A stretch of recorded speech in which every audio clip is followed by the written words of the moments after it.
안녕하세요. 팀정형외과 최윤중 원장입니다. 운동을 하다가 발목을 삐끗했을 때 혹은 무릎 관절 같은 곳이 뻐근하거나 통증이 느껴질 때 찜질을 해주는 것이 좋다는 말을 많이 들어보셨죠? 그런데 정작 언제는 따뜻하게 하고 언제 차갑게 해야 하는지 헷갈려 하시는 분들이 정말 많은데요. 오늘 이 영상으로 온찜질, 냉찜질의 정확한 활용 방법을 확실하게 알려드리겠습니다. 먼저 냉찜질이 필요한 경우부터 말씀드리겠습니다. 원칙은 아주 간단합니다. 갑자기 아프다? 차갑게 냉찜질을 하시면 됩니다. 예를 들어 타박상에 의한 멍이 들었을 때, 운동을 하다가 발목, 손목, 허리 등을 삐끗해서 부종 혹은 염증이 생길 때, 급성 통증이 생겼다, 이런 상황에서는 냉찜질을 해주는 것이 맞습니다. 우리 몸은 다치면 바로 염증 반응이 일어나는데요. 이 염증 반응은 몸이 스스로 치유하려고 하는 과정이지만 초기에는 이 반응이 너무 과하게 나타나는 경우가 많습니다. 다친 직후에 그 부위에 혈관을 확 걸리면서 피가 많이 몰리고 열이 나고 붓기가 빠르게 생기는데, 이때 냉찜질을 해주면 혈관을 수축시켜서 과도한 혈류를 억제해줍니다. 그 결과로 붓기를 감소시키고 열감을 떨어뜨리고 통증을 줄여주게 됩니다. 즉, 갑자기 다치거나 부었을 때 급성기의 경우에는 냉찜질을 해주어야 합니다. 그 외로 한 가지 더 말씀드리면, 다치지 않아도 헬스, 스포츠 활동 등 심한 운동을 했을 때 근육이 부어오르고 관절에 염증 반응이 발생할 가능성이 높기 때문에 냉찜질뿐 아니라 목욕 시에도 뜨거운 물보다는 찬물로 하는 것이 좋습니다. 그렇다면 온찜질이 필요한 순간은 언제일까요? 원칙은 냉찜질의 반대로 서서히 아프다? 그러면 따뜻하게 찜질을 하시면 됩니다. 주로 만성 통증, 즉 통증이 오랜 시간 반복되거나 근육이 굳어서 오는 통증이 효과적입니다. 예를 들어 오래 앉아서 허리가 뻐근할 때, 목 어깨가 굳어 뭉치는 느낌이 들 때, 운동을 많이 한 다음날 근육통이 남아있을 때, 관절염처럼 통증이 지속되지만 붓기나 열감은 없는 경우 온찜질을 해주는 것이 좋습니다. 이때 온찜질을 하게 되면 혈관을 확장시키고 혈액순환을 원활하게 만드는 원리 때문에 뭉친 곳을 풀어주고 통증을 줄여줄 수 있습니다. 정리하자면 냉찜질이 진정시키는 역할이라면 온찜질은 풀어주는 역할이라고 이해하시면 간단할 것 같습니다. 많은 분들이 찜질은 얼마나 해야 되나요?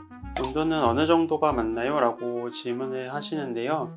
먼저 온찜질부터 설명을 드리자면, 적당한 온도는 40에서 50도 정도입니다. 여기서 중요한 점은 온도가 높을수록 찜질 시간을 짧게 진행해야 합니다. 이유는 당연히 화상을 입을 가능성이 높아지기 때문인데요.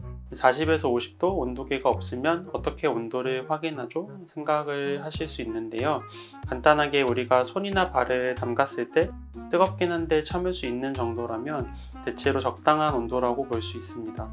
냉찜질은 더 간단합니다. 집에 있는 얼음들을 비닐팩에 담아 통증 부위에 대기만 하면 됩니다. 여기서는 얼음을 담은 비닐팩에 물을 조금 넣어주면 찜질 면적이 확대되기 때문에 냉찜질의 효과가 더 좋아질 수 있습니다. 찜질 시간은 5분에서 10분 정도가 적당하다고 말씀을 드리는데요.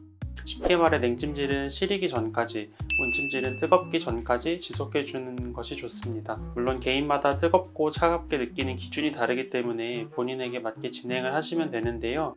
한 번에 오래 하는 것보다는 여러 번에 걸쳐 나누어 하는 것이 더 효과적입니다. 찜질은 통증 완화에 도움이 되지만 잘못된 방법으로 하면 오히려 증상이 악화되거나 피부 손상이 생길 수 있는데요. 먼저 피부에 직접 열이나 냉기가 닿지 않도록 수건이나 천을 한 겹 감싸서 사용하는 것이 기본입니다.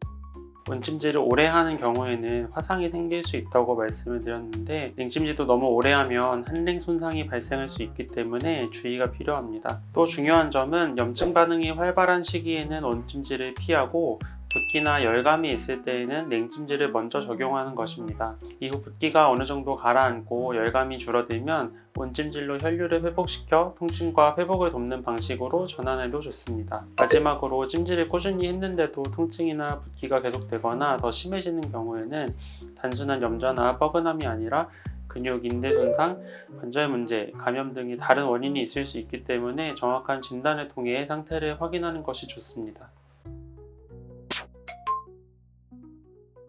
냉찜질, 온찜질이라고 부르는 치료는 없지만 찜질의 원리를 이용하는 물리치료들이 있는데요. 대표적으로 냉치료와 온열치료가 있습니다. 이 두 가지가 바로 우리가 집에서 하는 찜질을 의료적으로 더 정교하게 적용한 방식입니다. 먼저 냉치료는 급성 염좌, 타박, 붓기와 열감이 강한 초기 단계에서 사용합니다. 그중 대표적으로 사용하는 것이 크라이오인데요.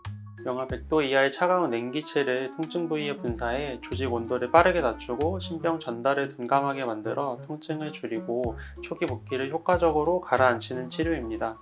반대로 온열 치료는 염증이 어느 정도 가라앉은 뒤 굳은 근육을 풀어주거나 혈류를 증가시켜 회복을 빠르게 돕기 위해 시행합니다. 종류로는 레이저 치료, 초음파 치료 등이 여기에 해당이 되고 근육 이완, 혈액순환 개선, 통증 완화에 도움을 줍니다. 즉 우리가 아는 찜질과 원리는 같지만 병원에서는 붓기, 열감, 염증 단계, 통증 정도를 정확하게 평가한 뒤 그에 맞춰 원랭 치료의 순서와 강도, 시간을 조절합니다. 그래서 더 안전하고 효과적으로 관리할 수 있다는 점이 특징입니다. 갑자기 다쳐서 붓고 염증이 있다? 그러면 냉찜질. 붓기가 빠지고 굳은 느낌이 남았다? 그때는 온찜질. 찜질을 잘 활용하면 회복 속도를 확실히 높여줄 수 있습니다.